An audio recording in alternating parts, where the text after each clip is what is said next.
Welcome to Getting Sports with Drunk. I'm your hostess, Cupcake the Riddler, and I'm joined by... J-Mark. Mark. Kendall. Solzy. It's machine washable. Never. It's always machine washable. Never. You think you'll ever get it right, J-Mark? No, I don't. It's terrible. Well, welcome to this special NFL Kickoff edition of Getting Sports with Drunk. But before that, starting lineups. We have a thief with us today. Machine washable, please lead us off. Not a thief. This is revenge on Solzy. I have his favorite, Too Juicy from Two Roads. Oof. Kyle. He's gonna die tonight. Excellent. Wow. What are you drinking? Well, I am drinking hardcore Chimera, I don't know. You've had this before. I have, but it doesn't mean I can get things right. Hardcore Camaro. But it isn't based out of Chicago, Illinois. I can read. I have Coriolis by Nebco. No, you don't. I do. It's a local brewery. Indeed. You're I don't supposed know. to tell the fans that. I've had Coriolis before on the show, haven't I? What if this is someone's first time listening? Yeah, that's a good point. So if this is your first time listening, Coriolis is from New England Brewing Company. In It's a local what brewery. town? I don't know what town it is. Ugh, just a failure. Jimmer? It's in Woodbridge. Woodbridge. I have Prophets and Nomads from the Collective Arts Brewery. It's an interesting one. I'm pretty sure that's a sour. It says it's a ghost. Are you excited? Himalayan salt and coriander. Sounds like the shot I had the other day. I'm also drinking a Chicago beer. I'm having... Kyle's just killing me. He makes like these stupid hand motions that just drag everyone's attention. I'm drinking Warbird Session IPA from Pipeworks in Chicago, Kyle. Blues Brothers right here. Coming to you. Kendall, Toast Excellence? Our toast to excellence today is laughing at me is J.J. Watt and many other athletes donating over $10 million. Is that correct? To A lot of money real fast. the Hurricane Harvey relief efforts. So toast to them. Excellent. A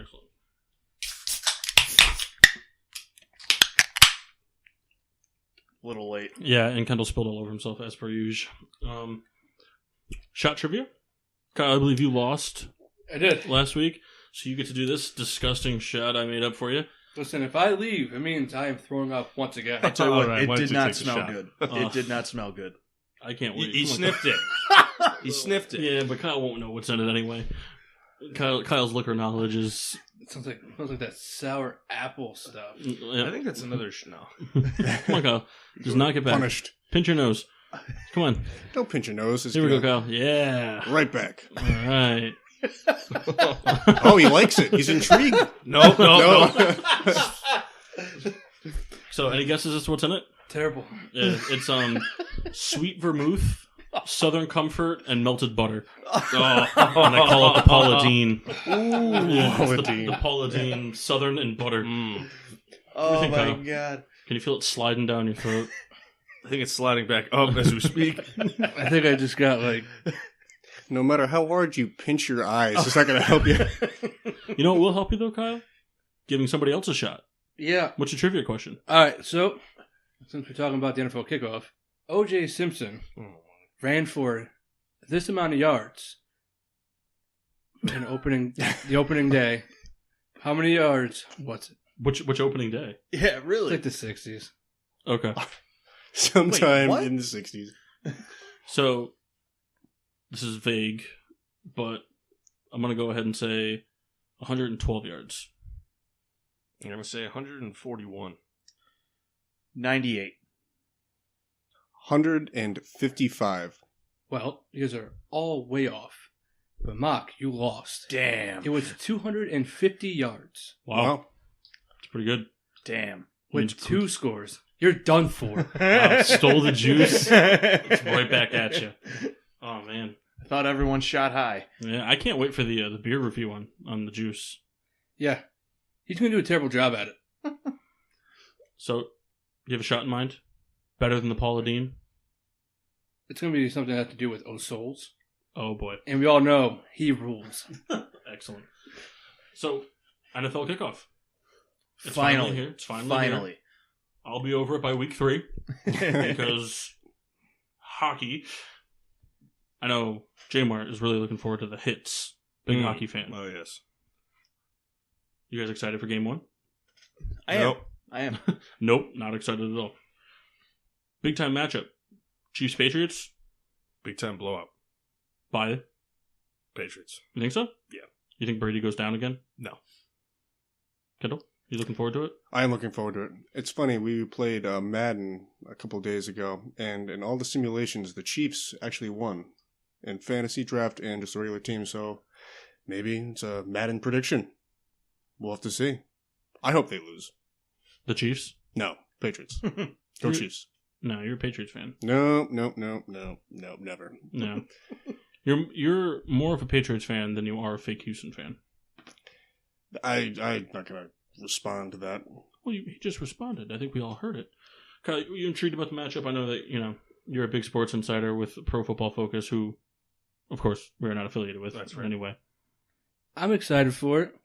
More for fantasy matchups than I am for the whole game. But Well, you got some big players on the line? well, facing Maxine Wallaceable in the first round. Yeah, I slurred that pretty well. But Machine Wassable. Oh, man. I got Tyreek Hill. No Patriots, though.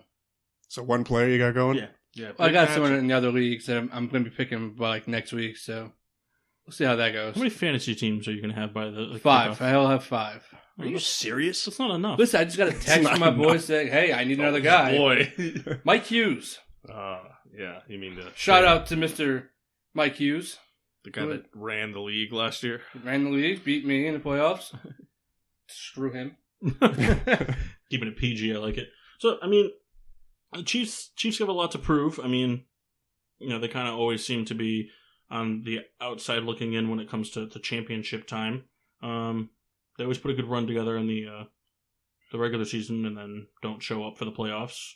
Does that change this year? No. Yeah, I don't think so either. Alex Smith, their quarterback. I think Alex Smith has a good year. He'll have a good year, but he won't get him any farther than he has. Well, I mean, there's a lot of other components to blame for that. Yeah, also they don't have equally as good of a run game that they did last year. Why did you start whispering? My voice was about to crack, and I didn't want the fans to hear. Excellent. I mean, so do you think the Chiefs stand a chance? Yes. I do. They blew the Patriots out the last time they played them. Well, don't the Chiefs always play somewhat decent at the Patriots too? Yeah. They have their number in the regular season. But don't they usually play them pretty well in New England as well? Yeah. I think the Chiefs win this game, personally. I know Jeff doesn't think so. I just don't. I don't see it. You think a blowout though, huh? Yeah. By how many points? What are we talking? Like a 20-point blowout? I'll see 21 just to 21 get that points. extra point on you. Nice. So it's gonna be 21-0. Is that your prediction? No. It's not going to be a shutout. No, 24-3. Oh, that sounds good. All right. Well, they do have a great kicker. I mean, I wish it was still Ryan Suckup. That guy did wonderful things for me by knocking the Steelers out of the playoffs quite some time ago. Not talk about that day. That was a great day, Kyle. The Steelers needed like 45 things to go their way. And it all happened. All of it worked. 44 of the 45. And then Ryan Suckup made the field goal. No, he missed the field. He missed it. But he made it for me. You wanted the Steelers to make the playoffs. No. It's a win-win for me. I like the Steelers, but I also hate you. So it's a happy medium. Yeah. Whatever happens, happens. Kyle, what's the matter? You don't even like the Steelers that much. One, you're wrong. You're a Cowboys fan. We all know it. This is when I leave. I am now doing my holdout. I'll see you guys later on. Excellent. A holdout on his contract. So, Kendall, do you think the Chiefs are going to win it, or No, I think the Chiefs play well. I think they lose by 10. by 10? By 10 points. I think it's close, but I think the experience of Brady shines through everything and this and that, and they go on and win by 10. Well, Mark, what do you think? I think the Chiefs take it 21-20. 20? Last second? Yeah.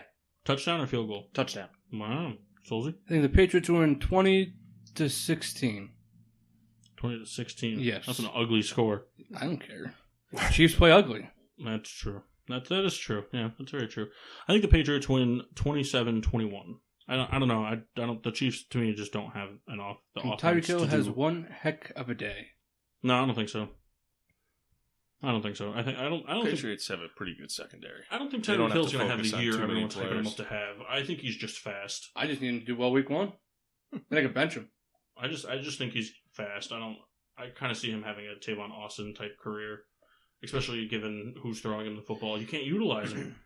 He's a good special teamer, and yeah, but the special teams are dead. He'll be Turn the good. game's over. He'll be good when Mahomes gets in because Mahomes can sling. Yeah, but then they can use him. Until then, he's going to be like a Tavon Austin. I mean, they can use him if it's a single coverage deep ball, but that's it.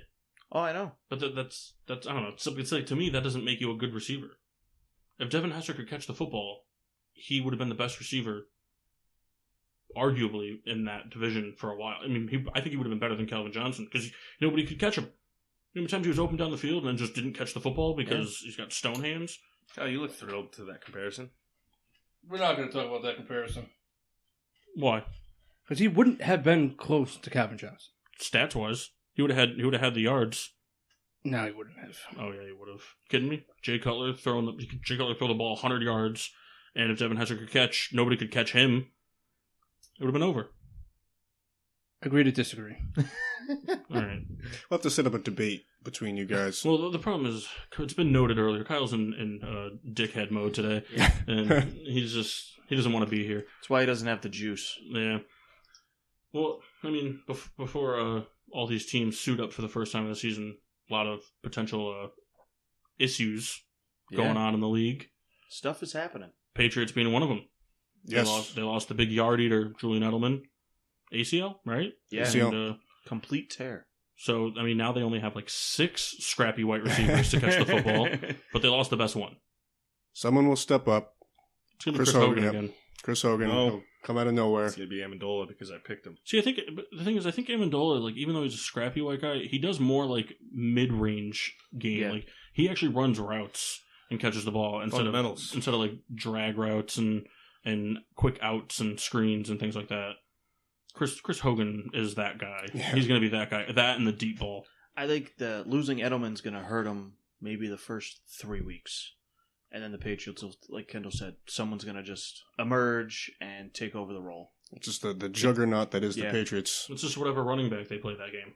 Yeah, it's another thing. Is so some running back will have a great year and then will just kind of disappear into the ambiguity of the NFL. And then they'll just bring on someone else. Nice 7-point word there. Thank you. Can you spell it? Oh, of course not. I made it up. Well, the Steelers, they made some noise signing Joe Hayden. Yep. Kyle was very excited. He called me. I saw the alert, and Kyle was calling me like 10 seconds later. You know, it's funny because before he signed, me and Kyle were talking, and I thought he was going to go to the Patriots. Sure enough, but he did not. But is he enough to push you guys to that next level? He could be. No. I'd ask if he could be. Anybody could be. That's Is he? Jeff, no. He will be. So he's enough to take you to the Super Bowl? Yes. The addition of Joe Hayden? Yes, because now his secondary is stronger. You don't have to really play William Gay anymore. Who came off a good year. It was okay. You just said I before still rather this have, you were talking about how good of a year. I still rather have Joe Hayden, Nardi Burns on the outside, and Gay gone. Sorry. The guy gets burned a lot still. He's a sure tackler, though. So is Hayden. I'm just saying. And he's way better in coverage. I wasn't arguing that. I'm just saying William Gay, where he lacks in coverage, he's a good tackler. He's He got to has be. to make the tackle. If the Steelers don't do it this year, they're going to have to try next year without Le'Veon Bell. And without Ben Roethlisberger. We will see. We will see. But I think Joe Hayden will They're in denial. beef up the secondary. I don't know if it's going to be enough, but it helps us a lot because that's our weakest spot. Definitely That is helps. a big signing. That is a big signing. Unfortunately, I don't think it matters because I don't think any other team is strong enough to get to the AFC Championship game other than the Patriots. I mean, Denver's offense is inconsistent. The defense in Oakland's not that hot. The Colts suck. The Texans, who knows? I mean, they have potential, but I don't think Deshaun Watson's going to lead them there if he ends up starting. So, you guys pretty much just have the lock-in for the AFC Championship game anyway. But you'll screw it up. You will. Might. You're going to lose the bye week because you're going to lose to the Browns or some other sub-500 team. We'll lose to the Jets. That sounds about right. Yeah. They're going to lose by 2. They're going to lose by 12. Probably. Would you like that, Souls? No, but I expect it. Well, speaking of the Jets, Matt Forte on the The trading block. Well, the trading block / cut block. No buyers. He goes. Which I think is dumb, because I know that the Jets are in rebuild mode, and, having a 32-year-old running back doesn't really help that. But you're paying the guy $4 million whether he's on the roster or you cut him. Yeah, so just keep him, mentor him. I mean, what's the worst that he does? You put him behind Powell, let Powell be the stud. I mean, Matt Forte can got in the tank. Well, Forte can gripe all he wants, but he's under contract. If they choose not to start him, what's he going to do? Walk? I mean, if he quits, he doesn't get paid. Yeah. So, if anything, it's a mentoring thing. I mean, you have at the time in his prime the best receiving back in the game. Doing, in a football world where catching the football in the backfield is a must do. I think it's dumb. If they can't trade him, they definitely shouldn't cut him. I think wherever he ends up, he'll be a good fit anywhere, because he's just such a talent. Even at he's 32 now. Mm-hmm. He's the dual threat. He could adapt to any system. Yeah, and he'll be a mentor, like Paul said. Well, and like their concern is their $4 million cap thing that they're talking, or their $4 million that they're paying him. Outside of offensive linemen, who else on that offense is getting paid big money? Nobody. There's nobody there. Yeah, I mean, some defensive players are racking up some dollars in the front seven there, but in their secondary, who's making money? I mean, nobody's making. The receivers aren't making anything either. Yeah, I mean, who are their receivers? I don't really. I'm sure Kyle's gonna ramble out a bunch. The number one is Robbie Anderson. Exactly. Oh yeah. I don't know. I definitely think that there could be trade potential. I mean, the $4 million might kind of keep him from getting traded. Teams might want too much in return type deal. Like, oh, hey, we want him, but we also want to pick because money. But, I don't know. I think Jeff said it right. I think he still got a lot in the tank. Oh, absolutely. He killed it for us. Yeah. We should have never got rid of him. With older running backs, if you kind of limit their carries, they're less likely for them to get hurt just from being just beaten up. But I think the Jets have kind of done that for the most part. Same scenario as TJ Ward. I mean, the Broncos pretty much just said the same thing. We're willing to deal him, and if we can't, we'll let him go. I don't really know. I don't know why teams do this. I mean, I haven't looked into the money aspect of it, of the TJ Ward thing. I don't know what his contract is and how much of it is affecting percentage wise the cap or whatever. But I mean, he's a pretty pivotal part of that defense that they've become to know. I mean, I think he's way more important to the defense than Talib is. He's a sacking safety. I don't understand. Got stupid speed. Yeah. He's probably the only safety in the NFL that could line up on the line to blitz and then break out of that blitz and still get back to cover the deep ball. I don't understand why teams are the Browns just did it with Hayden. They try and trade a guy for a day, and then they cut him. How did no one offer anything to get him? That you just let him walk? Well, I remember the Saints were after Hayden last year too, and they didn't reach anything because the asking price. So that's why I was kind of surprised we didn't make a move on him. Well, but even now, so they figured, all right, we're going to try and trade him for a day, and then just cut him and get nothing for him. No one offered a 6th round pick. Nothing. That's insane. Yeah, I mean, well, it's tough too because the money they make. That's the problem. I mean, a lot of these teams, they want to get Forte, for example. The Jets want to not have that $4 million thing, and the problem is he's guaranteed all of it. So if a team picks him up, they're paying him $4 million regardless of what happens. That's why I don't understand why the Jets will cut him, because they're going to pay him the $4 million. Yeah. I mean, I get that it doesn't go against, I don't know all the cap rules. There's too many of them, but I know it doesn't affect something specific versus them keeping him, but you're still spending $4 million on somebody that's not even on your team anymore. And then he's gonna sign somewhere. He's still got enough to play. Oh, absolutely. And he's gonna get a contract making $1.5 million, and now he's making $5.5 million. How old is he now? 32. 32. He's got plenty left. Yeah, I think teams become, I'm gonna say older players in quotes. They become complacent. They're gonna just, hey, this person may become available. Let's see what happens. They're not always gonna actively search. They're just gonna, something falls into our lap. That's why with the Steelers, it's amazing. They don't make any moves for players. It's an incredible happening that they sign Hayden within hours of the release. He wasn't going to be out there long. I know. Well, the Browns wanted him to take a pay cut, and he didn't want to, so they cut him. The Steelers literally gave him the same amount of money that he was making with Cleveland this year. He's making $7 million this year, and $27 million for 3 years. if you're the Browns, why are you going to cut one of your best players? Really? That's what it just didn't make any sense to me. Well, I mean, they're kind of like, they're in rebuild mode. I mean, they've been in rebuild mode for a long time, but I mean, they're starting to get players that have potential for the future. And, you know, my guess is their thought process is, let's make sure we have money freed up so that if, hey, who knows, maybe we come out this season and we play great football and we go 6-10. That's a huge upgrade from where we were last year. Players, you know, maybe not, you know, Alshon Jeffries and Antonio Browns and things like that want to come to Cleveland, but, you know, maybe we get some B-plus players that want to come to Cleveland, and then we win 7 or 8 games and continue to draft well. Now, you know, A-plus players want to come, but it all stems from the money. If they don't have the money to pay everybody, I mean, but it's a business. Yeah, I mean, the Joe Hayden one makes way more sense to me than the Forte or TJ Ward one because Denver still has a chance. Their offense isn't necessarily there yet. I mean, I think Lynch is their better option, but that's not my call. But they still have 2 studs in the receiving game. I mean, the running backs are admirable. They're good. Their defense is fantastic. Their offensive line's crap, but I mean, you know, they can still contend. They could go to the Super Bowl. I mean, they're not out of contention when you talk about them. And the Jets are going to suck, but Forte can make a difference. It's a veteran leader who makes smart plays, doesn't fumble the football, can catch it pretty much anywhere you put him. He can line up outside, inside, under center if you wanted him to. See, I think the Jets are in full tank mode this season. I think they're striving for the number 1 pick. I agree, and that's always been a big problem for me in sports. I think teams should be fined lots of money for that. They shouldn't be awarded a first pick because, I mean, if you start trading away, like, I mean, the Sixers did it. The Dallas Mavericks started losing games.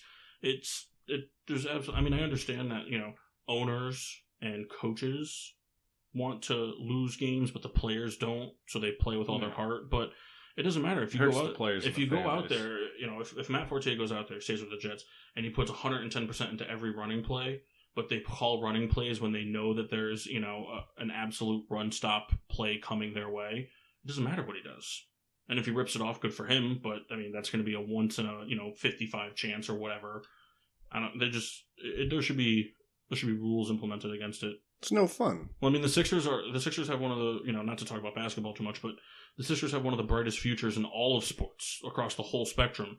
But it came from tanking for so many years on purpose. And it's like, I mean, how is that fair? Well, karma gets them. Look at every single player they draft gets injured for a whole season.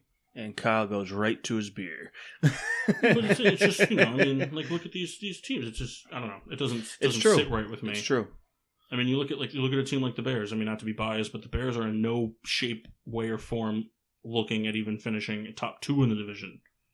But they didn't, you know, they don't tank. They didn't try to tank last year when it was all said and done.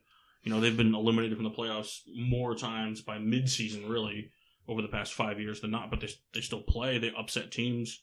Yeah. I mean, look at them last year where they have 1 win going into that Monday Night Football game against the red-hot Vikings. Yeah. And then smashed them on Monday Night Football. Derailed their season. Yeah. I mean, I guess, Kyle, you would know better than me. How does it feel to be a fan of a team that does that? You're the only one that's been a fan of a team that does that.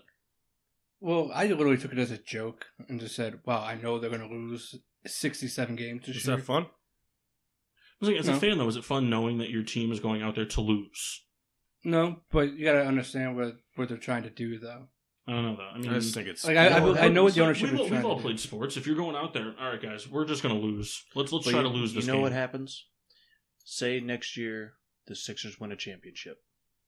No one cares that they tanked those 3 seasons. No one cares. I care. But you forget it quickly if it results in I don't know. Basketball has got a deep that's just the example, but say the Jets tank this season, and then in a few years they're a Super Bowl contender. Yeah, but see, and that's the thing. That's the reason. Like, I don't understand why football teams would do this. Basketball's different. Look at LeBron James. Look at Steph Curry, Michael Jordan. You know, even Dwayne Wade, Anthony Davis. These are players that can win a game by themselves. You can't do that in football. Yeah. And even if you go out and draft a stud quarterback, it's the odds of him being ready to go championship caliber week 1 of his rookie season and staying that way. Yeah. But look at Andrew Luck. Andrew Luck has been injuries have played a part, but he's been subpar the past 2 years. He came out red hot, and now he's kind of whatever. More busts in football, too, Yeah, when it comes to the draft, by far. There's no way. I mean, a rebuild takes forever. It does. And, I mean, look at the 49ers. Then, like 3 years ago, didn't they have, like, 400 picks? And now they suck more than ever. It's dumb. It's dumb. Kendall, you're dumb. I know. I've always known it. Kind of got off on a tangent there. No. I've been thinking it the whole show. The fans knew it. I can tell by my voice. Paul's throwing this podcast. Yeah. Beer reviews? Yeah. Don't forget to watch the game. Yeah, tune in. Or forget. I mean, Was it 8:20? Is that kickoff? Seems about right. Yeah. Oh, and we're also going to do weekly pick'ems for here. You know, kind of like the big networks do type thing. You know, going down every matchup of the week, we'll each pick who we think's going to win, tally up total win-loss, and think of a punishment for the loser at the end of the season. yeah, probably like a DOS boot but with like a gross shot. Oh my god. Kyle's face. A DOS boot full of Boston Blackberry brandy. Sign me up. That would be pretty good. sounds like a winner, not a loser, if you ask me. You guys got beer reviews? Yes, Do you want to lead us off? I do. I'm not sure why Kyle likes this beer so much. It's really not that good. You watch your mouth. I'm kidding. The Too Juicy is very good. The citrus Damn IPAs right it is. is like the new craze, and this one is very good. I hear what you're saying, but I think there's somebody at this table who can sum it up in a little less words. Kyle, can you describe that beer? It's juicy, baby. Excellent. Brings a smile to his face every time. He loves it. How about you, Mr. Coriolis? I have a Coriolis. It's a double IPA. Very good. I've had it a couple times before. This is the beer review, not the starting lineup. From New England Brewing Company, from Woodbridge. And it was very Are you good. selling it to us? I am selling it. I think you guys have all had it as well, but if you're a double IPA fan, I highly recommend it. Excellent. Souls? The hardcore Chimera, pretty hardcore. Paul? I think you piggybacked. And back to you, Paul. I always say the same thing. The Warbird, pretty good. Pipeworks has some pretty amazing artwork on their cans. There's always a ninja involved, which makes me very happy. This one's shooting a bow and arrow at a bird wearing goggles. But it's pretty smooth, mild hoppiness. You know, nothing too crazy. I think it's low ABV. I haven't been able to find it on the can. But pretty tasty, pretty good, and it's actually a session ale. I correct myself. I said IPA earlier, so it's an ale too, which makes it even lower. And it's just good hot weather beer. Could really see myself pounding about 50 of these. Excellent. J. Martin with the weirdest beer of the five. Yeah, the Prophets and Nomads. It was pretty close to the Geyser Ghosts. If you like sours, definitely for you. It's a little less tarty than the Geyser Ghost, I think, which makes it a little easier to drink. So if you're not a fan of sours, I'd try this one first. Did you get the coriander in there at all? I did a little bit. Do you know what coriander tastes like? Yeah. Coriander. What about the Himalayan salt? It is salty, very brackish. Brackish. That's 10 points, by the way, for that word. Excellent. Himalayan salt is like the big thing these days. A lot of like females Candles. are really all about like Himalayan salt lights, lamps, and Get moist to that. and all this. Like I don't understand what it's supposed to do. Like Purify the air. So like, could I just take a shower and then not dry off and like rub myself with sea salt and go to bed? Is the same thing? Yep. Good Ask preservative. Kyle, you rub yourself in salt before you go to bed? Give yourself a good Come on, salt Kyle. bath. No. That's I want to bathe in sea salt, you know. I'll go to the ocean. Wow, you sound like Joe Swanson. Now you guys got me flabbergasted. Don't forget to follow us on all social medias. Yes, you can find us on Facebook and Instagram at Getting Sports with Drunk. Twitter is GSWD_4. Don't forget to use that hashtag, GSWD, for all your daily needs, whether it's bathing in sea salt or keeping it juicy.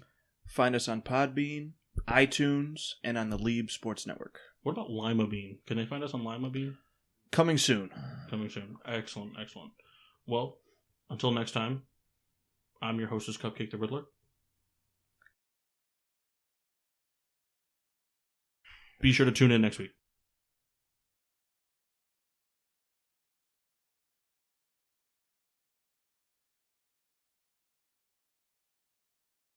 And I'm J-Mart. I'm Mark. I'm Kendall. And I'm the man of many names. It's machine washable.